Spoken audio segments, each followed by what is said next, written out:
Okay, hi everyone, and welcome back to Kimbo's Comfort Kitchen. And today's a little bit different as this is being filmed while we are entering into this coronavirus phase, and God knows where that's going to go. So I thought I would make a Danish pulled pork sandwich. What makes it Danish is I'm using Tuborg beer, I'm using Tilsit cheese. Well, I'm not actually alive because I could only find cheddar, but normally I would do it with Tilsit, and I'm using cumin in the sauce. So those are all pretty Danish type ingredients. But the idea is that it's a long recipe, and if you're stressed, for me personally, one of the best ways to relieve stress is to cook. And this takes 5 hours, so it's a long recipe. There's a lot of ingredients. You don't have to make your own barbecue sauce. You can go buy it or have if you got it in your pantry, hopefully. And the same thing with the baby kale slaw, which keeps really well. So for leftovers, it's great. And I'm making a big batch, so that after I make this today, I'm going to have a lot of meals left over, which I can freeze. And if you can't have, don't have a freezer, it keeps well for at least 4 or 5 days in the fridge, so you can have it later. Anyway, that's the idea behind the whole scoop. I hope this is relaxing for you, and let's get going.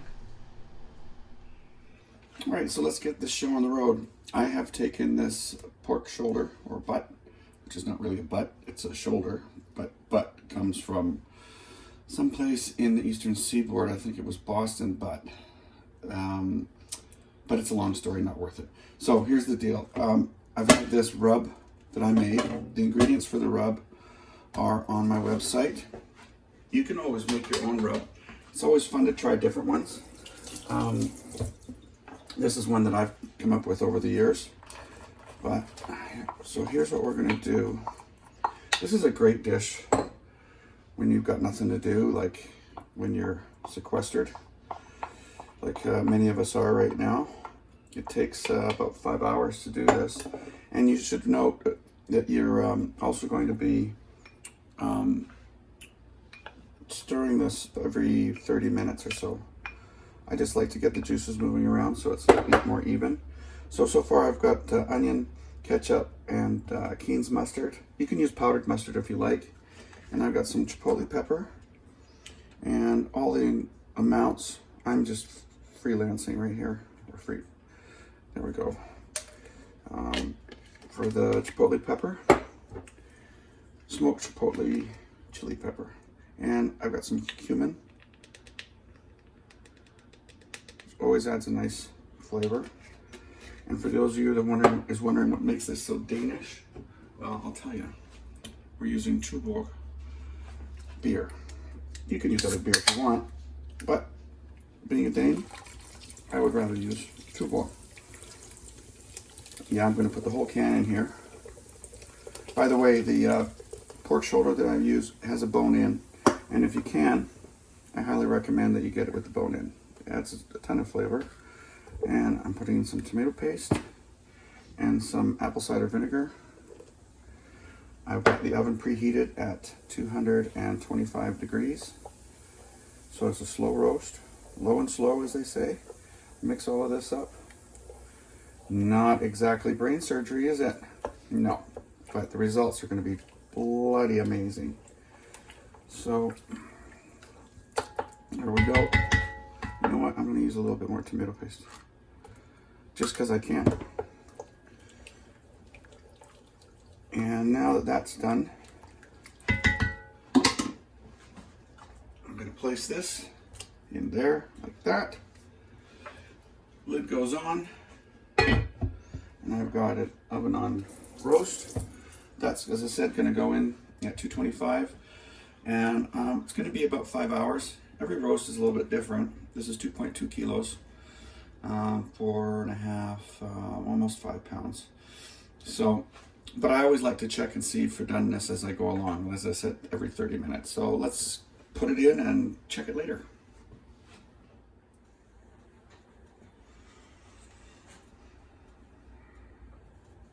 All right, so next step, we are 5 hours in. I've had this in the oven on a slow cook, and I'm going to pull it out right now. And you can see that. That's pretty cool. I've been basting it, just to give a summary, I've been basting it every half hour or 45 minutes. It wasn't exact. But if you look at the texture right now, I've got a bit of a bark here, not a big one, but you can see how this is just pulling apart like crazy. It's going to shred beautifully. And I'm going to pull the bone out. Don't burn my hands. And I'll use that for stock. So what I'm going to do now is I'm going to drain this juice to add to the barbecue sauce that I made earlier. But before I do that, there we go. Before I do that, I'm going to let the fat separate. And I'm going to put this back in the oven with just a little bit of juice left and the lid on warm. So I'm going to take this and pour it into a separator. Whoops. With a convenient strainer. And once that settles, I'll separate the fat out and then we'll go to the next step, okay? All right, so now let's make our barbecue sauce for the pulled pork. I should mention before that the last 30 minutes I took the lid off of the pork and I put it on broil to create a little bit of a bark or a crust, and that's why that happened. I didn't have to make it that hard. Anyway, I'm adding some of the stock from the pot that I took out earlier and separated, and looking for a fairly easy consistency here. Now, my mom does not like spicy food, so I haven't added any spice to this. This is a pretty flat barbecue sauce, a homemade barbecue sauce like the one in my recipe if you go to the site. And yeah, that's going to be awesome. So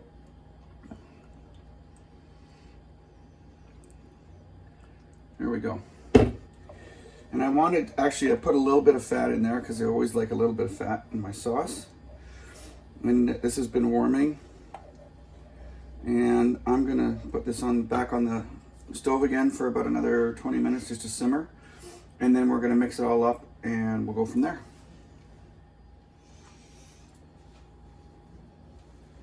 All right, so we've let the barbecue sauce simmer.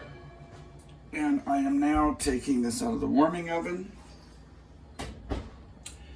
And let's take a look at what we've got here.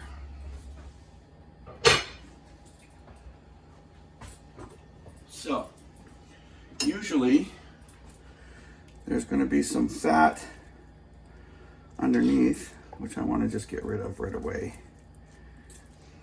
So I'll just peel this back. You can see how unbelievably tender all of this is. Get rid of that with the skin. Wow, this is going to be so good. You know, but we're not done yet. We are now going to add the barbecue sauce, and you can see the consistency that I've got. It's not too thick, not too thin. It's just like the Three Bears. So just add in as much as you think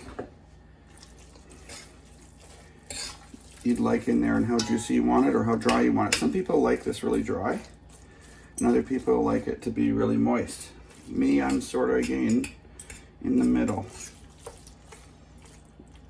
I don't want to be swimming, but at the same token, I don't want it to be dry. So this is going to go back in the oven now while I prep the final stage. There's actually two more stages after this, believe it or not. One is for the slaw, which I've already made the dressing. And the other one is we are going to fry the buns. So there you go. I've got the oven set on like 145 Fahrenheit, and I'm going to cover this while I'm prepping the other stuff. All right, so the next step is I've preheated a pan, and I've taken a brioche bun. There we go. And I'm going to fry that up until it's nice and crispy, and then we're going to finally load this sandwich. All right, so let's get this show on the road and build it. The brioche has been frying in the frying pan. You can use a regular hamburger bun if you like, but this is what they happen to have at the market, and I happen to love brioche buns for this particular dish. So that's what we're using. There we go.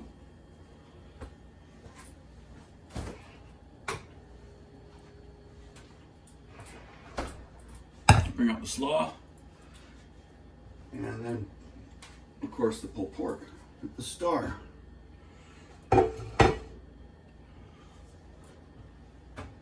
So let's grab a generous portion of the pulled pork. We're going to put that on the bottom, just like that. And you know what? I have a confession to make. I couldn't get any Danish tilted cheese, so I had to make do and improvise. And we are now using a 12-year-old cheddar, white cheddar, which I'm hoping my mom enjoys. So we put that on top.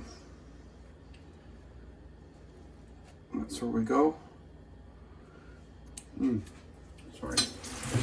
And that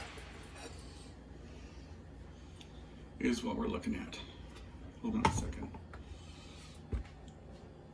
I'm not going to cut it in half, but you get the idea. Okay, bon appetit. Hope you enjoy, and as always, give me your feedback. I'd love to hear your thoughts on it, okay?